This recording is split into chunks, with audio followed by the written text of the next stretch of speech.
So Camilla is back at it again because her team, her best friend, is basically exposing William. And one thing about Camilla, she's back in the streets, guys, doing hood reporting all over again.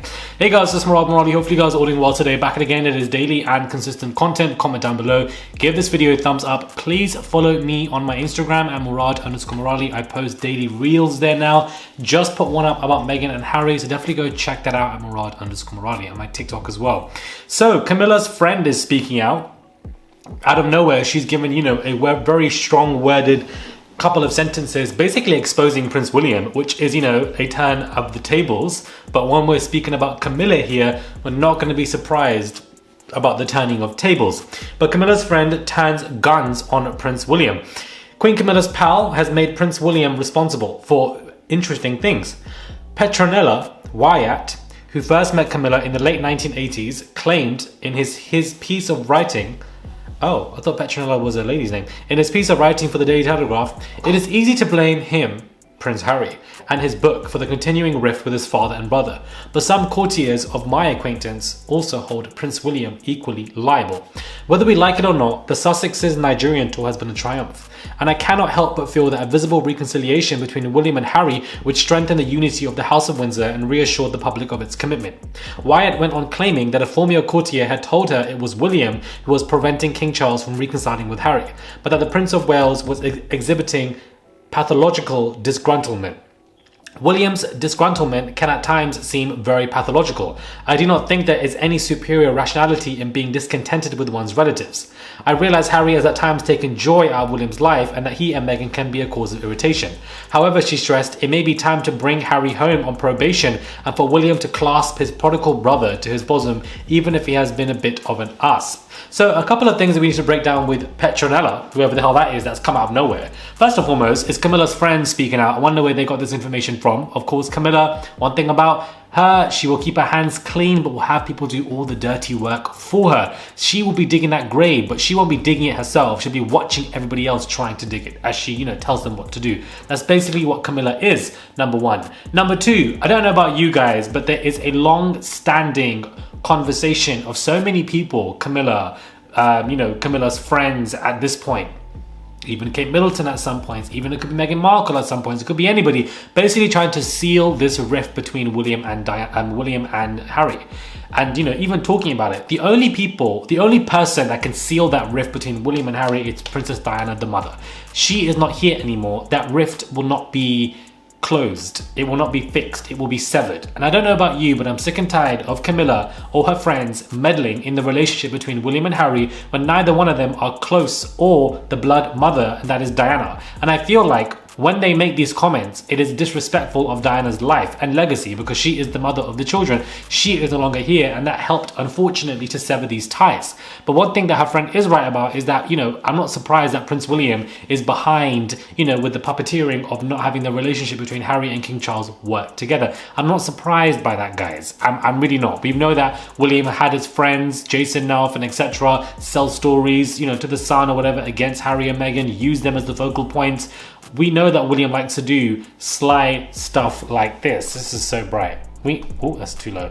We know that William likes to do stuff like this. Also got a new haircut, guys. The beard is bearding.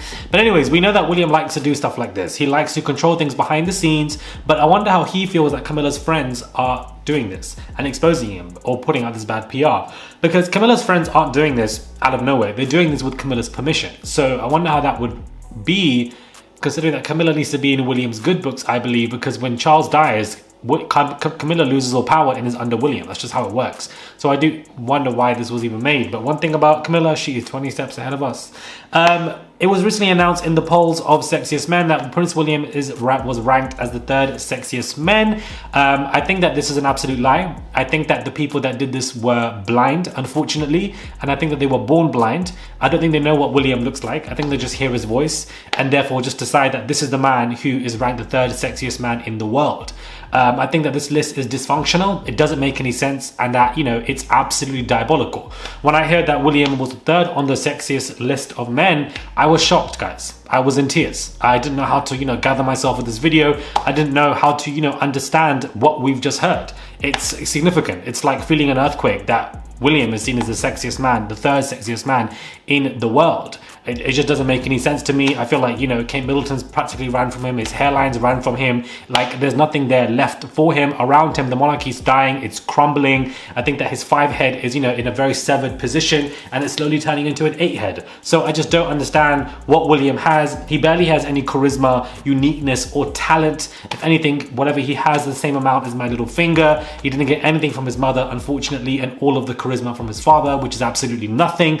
And I think that, you know, this man obviously is forming an Avengers team of side chicks, because clearly he has a long trail just like his father, and clearly doesn't care about his wife because he's barely going to visit her.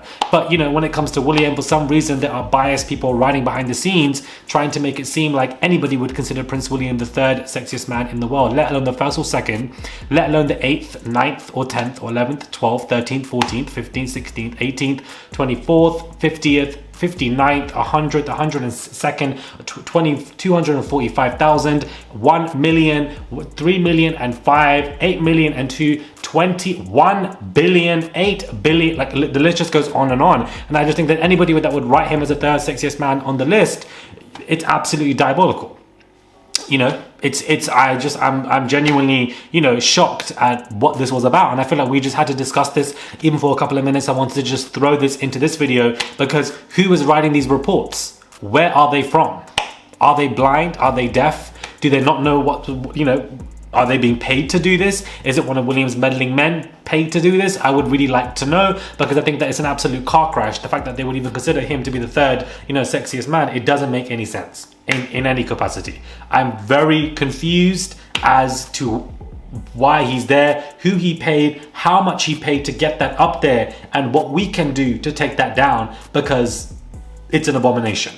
It's truly an abomination, and I don't know how to get over it. I'm just really going to tell you that right now, guys. I think a couple of years ago, he was number 1 on that list. Wow, I'm so shocked that he fell 2 places. Like, guys, really, the fact that he was even number 1, let alone 3, he's paying people to do this for any form of good PR, because clearly he probably isn't even doing well on the polls. He doesn't have anybody around him. He doesn't have his wife around him. The monarchy's crumbling. Nobody's really interested in his engagements. Whenever he does his engagements, there's constant viral memes of him at award shows or scaring away children, where it doesn't look good, these memes. It just doesn't work out for him, whatever engagement he's trying to do. The, you know, endeavors of specific projects in the Middle East, like white saviorism, pisses me off, because no white man should be anywhere near the Middle East, and 99% of the problems in the Middle East are because of white men, are because of Europeans. This whole Lawrence of Arabia BS nonsense, when this man was nothing but a colonizer that we don't really need to care about, and the list is endless. The homelessness projects, you know, genuinely are very confused to me, because what homes have you built?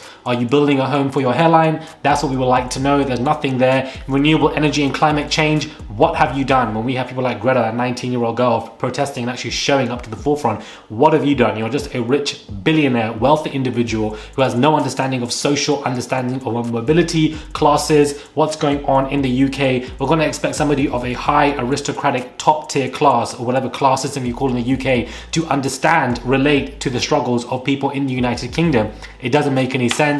He doesn't even have the woman touch that a queen would have, perhaps. He just doesn't really understand or have anything. So I just think that, if to be honest with you, William is worse than King Charles. This was not meant to be a William lashings video, but, you know, he had to come and collect it, because if Camilla's friends are doing it, then we might as well join in as well. Subscribe to the channel, guys. Click that button for daily and consistent content. Comment down below and give this video a thumbs up. And a friendly reminder, because a few of you guys, you know, have been seeing on my TikToks and my Instagram and commenting down here, saying that, you know, it's nice to know that we are finally seeing people supporting Harry or Meghan Markle, you know, in terms of the backlash they're getting their way. Beloved, I have been supporting them since 2018. We are now in 2024. So just a reminder for you guys that I am not new to creating royal family content. I've been doing it for over 6 to 7 years on this channel. The receipts are there. Just a very healthy reminder for some of you guys. Subscribe, comment down below, give this video a thumbs up. Please check out my Instagram at Murad_Morali. Check out the reels. I'm putting out content on there every single day. Shout out to those of you who have followed. Let's shift you guys over there, because you guys get the double dose of content there and here as well. All done in one take. I've not scripted one word of this video. It's just naturally coming out. Like, there's nothing, no monogram, whatever the gram is called, we have to read things. Nothing's coming out. All from here. Subscribe, and I'll catch you guys soon for another video.